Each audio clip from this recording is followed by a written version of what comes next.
Alors Syma MP5 PDW ou MP5K, seulement la crosse va changer. Donc ça c'est bon de garantie. Notice.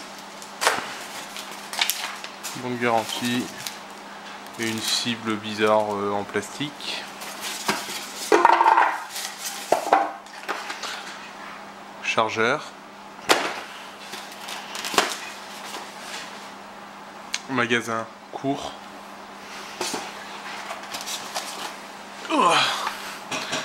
Et réplique. Voilà.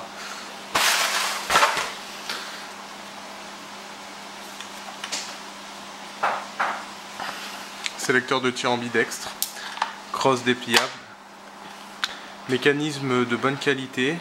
Il n'y a presque pas de jeu. Et pour la replier, il faut forcer un peu vers le haut. Et ça tient en force bloquée comme ça.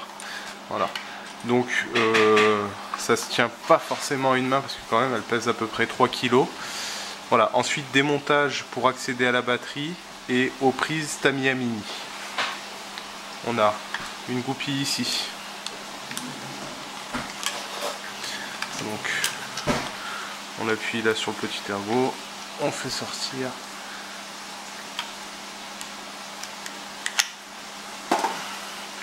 Une première goupille enlevée. Voilà. Et là on accède au fusible et à la prise Tamiya Mini. Nous avons aussi de ce côté là le réglage de hop-up qui se fait par cette petite pin. On va plus ou moins tirer ou pousser pour régler le hop-up. Ensuite l'accès à la batterie. Nous avons deux pins ici.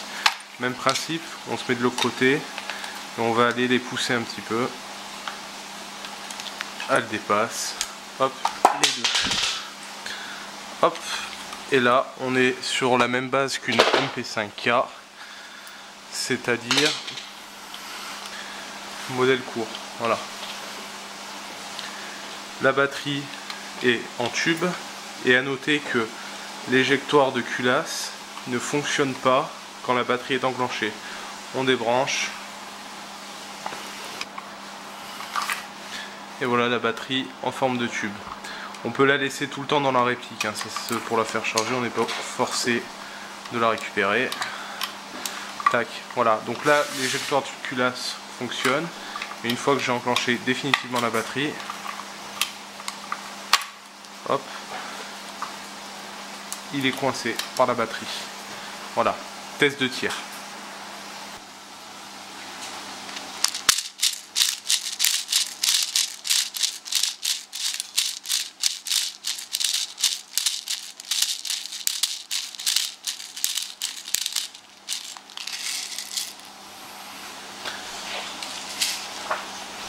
À noter, sélecteur de tir ambidextre. Donc premier test bi 0,20 hop-up à 0. Pour avoir la puissance de base